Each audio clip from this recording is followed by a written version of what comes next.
Yahoo ഒരു കാലത്ത് internet ലോകം ഭരിച്ചിരുന്ന ആ പേര് ഓർമ്മയുണ്ടോ? പിന്നീട് വന്ന ഗൂഗിളിനും ഫേസ്ബുക്കിനും മുൻപ് ഇന്റർനെറ്റ് എന്ന് പറഞ്ഞാൽ പലർക്കും യാഹു ആയിരുന്നു. എന്നാൽ പിന്നീട് എന്ത് സംഭവിച്ചു? ഒരു വമ്പൻ സാമ്രാജ്യം പോലെ അത് തകർന്നടിഞ്ഞു. നെറ്റ്സ്കാപ്പ്, അൾട്ടാവിസ്റ്റ, ആസ്ക് ജീവ്സ്, ഇന്റർനെറ്റിന്റെ ആദ്യകാലത്തെ ഈ ഭീമന്മാരൊക്കെ എവിടെ പോയി? അവരെല്ലാം ചരിത്രത്തിന്റെ ഭാഗമായി. എന്നാൽ ആ കൂട്ടത്തിൽ ഒരാൾ മാത്രം ഇന്നും തലയുയർത്തി നിൽക്കുന്നുണ്ട്. യാഹു എന്ന കമ്പനി തകർന്നടഞ്ഞിട്ടും അതിന്റെ ഒരു ഭാഗം മാത്രം ഇന്നും കോടിക്കണക്കിന് ആളുകൾ ഉപയോഗിക്കുന്നു. അതാണ് യാഹു ഫൈനാൻസ്. ഒരു കമ്പനി ഇല്ലാതായിട്ടും അതിന്റെ ഒരു ഉൽപ്പന്നം മാത്രം എങ്ങനെ അതിജീവിച്ചു? ഇതാണ് യാഹു ഫിനാൻസിന്റെ ആരും പറയാത്ത കഥ. ഈ കഥ തുടങ്ങുന്നത് 1994-ലാണ്. ജെറി യാങ്, ഡേവിഡ് ഹിലോ എന്ന രണ്ട് സ്റ്റാൻഫോർഡ് വിദ്യാർത്ഥികൾ തങ്ങളുടെ ഇഷ്ടപ്പെട്ട വെബ്സൈറ്റുകൾ ഒരു ഡയറക്ടറി പോലെ ഒരുക്കിയാണ് യാഹുവിന് തുടക്കമിട്ടത്. ചിതറിക്കിടന്ന ഇന്റർനെറ്റിന് അതൊരു വഴികാട്ടിയായി. പെട്ടെന്ന് തന്നെ യാഹു ഒരു തരംഗമായി മാറി. ഇമെയിൽ, വാർത്തകൾ, സെർച്ച്, ഗെയിംസ് എല്ലാം ഒരിടത്ത് കിട്ടുന്ന ഒരു വലിയ പോർട്ടൽ. 2000-ൽ യാഹുവിന്റെ മൂല്യം $125 ബില്യൺ ആയിരുന്നു. അതെ, ഇന്റർനെറ്റിന്റെ രാജാവ്. എന്നാൽ ആ കിരീടത്തിന് അധികം ആയുസ്സുണ്ടായിരുന്നില്ല. 2000-ൽ .com തകർച്ച വന്നതോടെ എല്ലാം തകിടം മറിഞ്ഞു. യാഹുവിന്റെ ഓഹരി വില 90% ഇടിഞ്ഞു. അതിനിടയിൽ ഗൂഗിൾ എന്ന പുതിയ എതിരാളി വന്നു. ഫേസ്ബുക്ക് സോഷ്യൽ മീഡിയ ലോകം കീഴടക്കി. ആപ്പിളിന്റെ ഐഫോൺ മൊബൈൽ വിപ്ലവം സൃഷ്ടിച്ചു. പുതിയ ലോകത്തിനൊപ്പം മാറാൻ കഴിയാതെ യാഹു മെല്ലെ മെല്ലെ ഒരു പഴഞ്ചൻ ഓർമ്മയായി മാറി.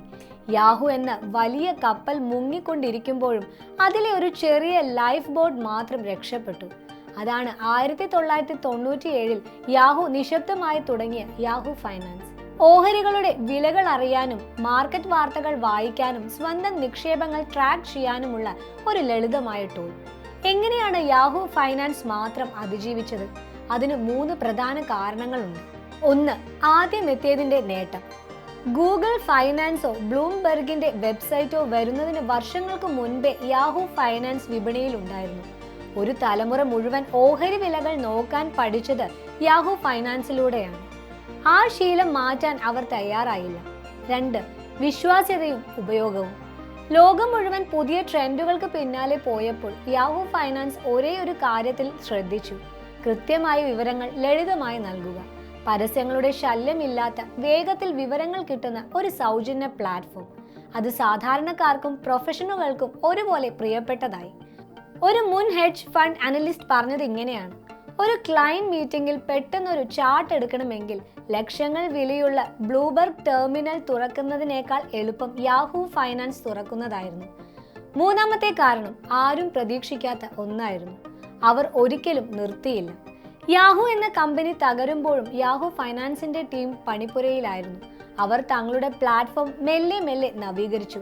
ഇന്ന് യാഹു ഫൈനാൻസിന് സ്വന്തമായി 24 മണിക്കൂറും പ്രവർത്തിക്കുന്ന ഒരു ലൈവ് സ്ട്രീമിംഗ് നെറ്റ്വർക്ക് ഉണ്ട്. പ്രൊഫഷണൽ അവതാരകരും അനലിസ്റ്റുകളും തത്സമയം മാർക്കറ്റ് വിവരങ്ങൾ നൽകുന്നു. ക്രിപ്റ്റോ പോർട്ട്ഫോളിയോ മുതൽ ETF സ്ക്രീനുകൾ വരെ പണം കൊടുത്ത് വാങ്ങുന്ന പല പ്ലാറ്റ്ഫോമുകളിലും ഇല്ലാത്ത സൗകര്യങ്ങൾ അവർ സൗജന്യമായി നൽകുന്നു. ഇന്ന് നിങ്ങൾ ഗൂഗിളിൽ ഏതൊരു കമ്പനിയുടെ ഓഹരിയെ കുറിച്ച് തിരഞ്ഞാലും ആദ്യത്തെ റിസൾട്ടുകളിലൊന്ന് യാഹു ഫൈനാൻസ് ആയിരിക്കും. ഒരു മാസം 10 കോടിയിലധികം ആളുകളാണ് ഈ വെബ്സൈറ്റ് സന്ദർശിക്കുന്നത്. ചുരുക്കത്തിൽ, ഹൈപ്പും ബഹളങ്ങളും നിറഞ്ഞ ഒരു ലോകത്ത് എങ്ങനെ നിശബ്ദമായി ഉപകാരപ്രദമായി നിൽക്കാമെന്നതിന്റെ ഏറ്റവും വലിയ ഉദാഹരണമാണ് യാഹു ഫൈനാൻസ്. അതൊരിക്കലും ഏറ്റവും പുതിയതോ ഏറ്റവും മികച്ചതോ ആകാൻ ശ്രമിച്ചിട്ടില്ല. അങ്ങനെ തള്ളക്കപ്പൽ മുങ്ങിയിട്ടും ആരും ശ്രദ്ധിക്കാതെ പോയ ഈ കുഞ്ഞൻ ബോട്ട് യാത്ര തുടരുന്നു, ഇന്നും തുടരുന്നു. ഈ വീഡിയോ നിങ്ങൾക്ക് ഉപകാരപ്രദമായെന്ന് വിശ്വസിക്കുന്നു. ഇതുപോലെയുള്ള വീഡിയോകൾക്കായി ഈ ചാനൽ ലൈക്ക് ചെയ്യാനും സബ്സ്ക്രൈബ് ചെയ്യാനും മറക്കല്ലേ. നന്ദി.